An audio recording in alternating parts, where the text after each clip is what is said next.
Election day in Pennsylvania. Across the Commonwealth, folks are going to be heading out actually in a couple of minutes, only about 5 minutes until 7 o'clock this morning when those polls open. As drivers hit the road for a busy Memorial Day weekend, so are construction crews out repaving and repairing streets. The latest now on that massive wildfire in Canada, forcing entire cities to evacuate ghost towns left behind, and those flames still raging this afternoon. -5, -6 right now, and you can see this heavy snow falling right now, this lake effect snow band really dumping a lot of snow on the region. After the bucket brigade brings the fish off the truck, they're brought down here to the side of the creek and slowly released. Just in time for the start of trout season Saturday. I didn't hear anyone say over to you, King Alex, so we're going to have to work on that for the next hit. I'm just letting you all know that. Donald Trump still leading the pack while taking heat from members of his own party. Angry left-wing protesters also out in full force last night in Utah. Good evening, Jill. It is going well. I'm actually standing next to a Buick, which I know you and Sean both drive, so I figured I'd go to something you guys can appreciate. An all-new model for the 2016 year, the Cascada from Buick, a convertible, 4-person convertible, brand new for this year. After several nursing home workers shared their stories of struggle, they marched through the city like they are right now over to the public assistance office to demonstrate their point. Turn to the side so we can see which way the wind's blowing this morning.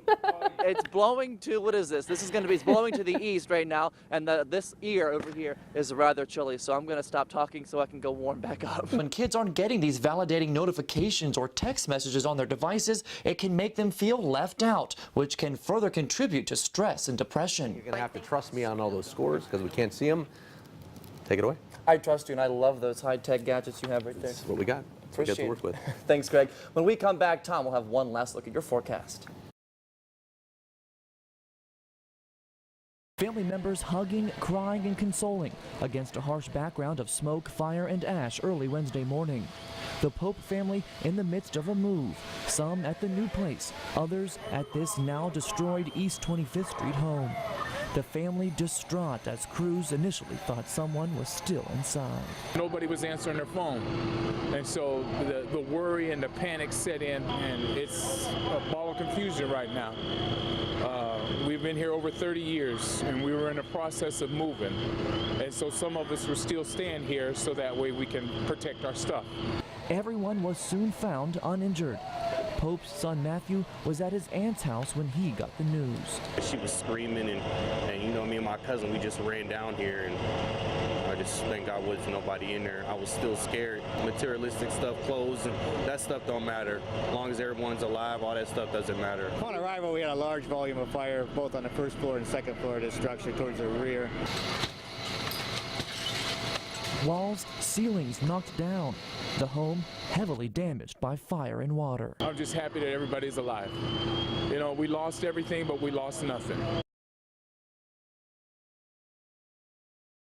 The Crawford County Drug and Alcohol Executive Commission says for the first time ever, addicts are choosing heroin, not alcohol, as their drug of choice. The first time in our history, which has been since 1973. It had always been alcohol before, which makes sense.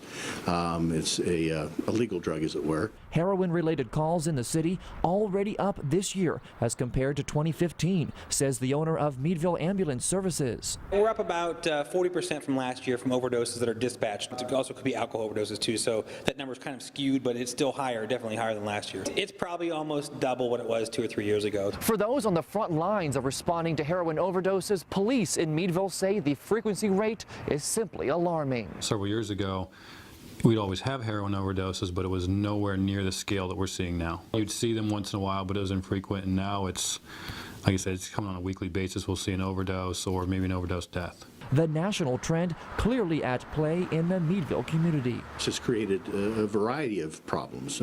As you can imagine, there is no quality control with heroin that comes off the street.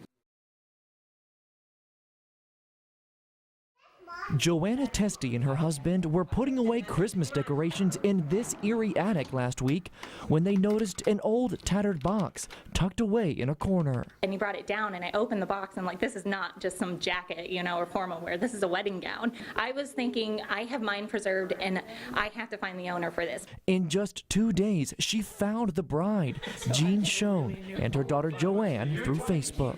I think that's phenomenal that she took the time to do that. Friday morning, Jean was reunited with the dress she wore in 1950 at age 20, some 66 years ago. The gown no longer just a memory. I was shocked when my daughter told me. I remember having it fitted, my mother going to town with me in Pittsburgh. The thing I remember about it the most is all the buttons down the back and the terrible time my husband had with it, because I couldn't get it off. It's the same old wedding dress, so that's the best part. Also found with the wedding dress in the attic, flowers from the wedding, a garter that she wore, and even a memory book which shows the couple honeymooned in New York City. Something as special as that, that's an heirloom. You can't just throw that away. I was dumbfounded.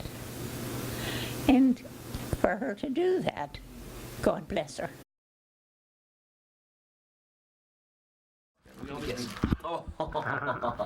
You're my buddy. Todd Berchanowski and his 8-year-old Beagle Poodle mix Reyes are inseparable. But some recent news changed everything. Reyes diagnosed with terminal cancer. Todd unsure what to do. I had a great friend at Fort LaBeouf High School, and she said, maybe think about doing a bucket list. So that's exactly what they did, hitting up Niagara Falls, eating fries at McDonald's, sledding down a hill, meeting a cow, taking in the sunset, even swimming. That is awesome. One thing, though, still needed crossed off.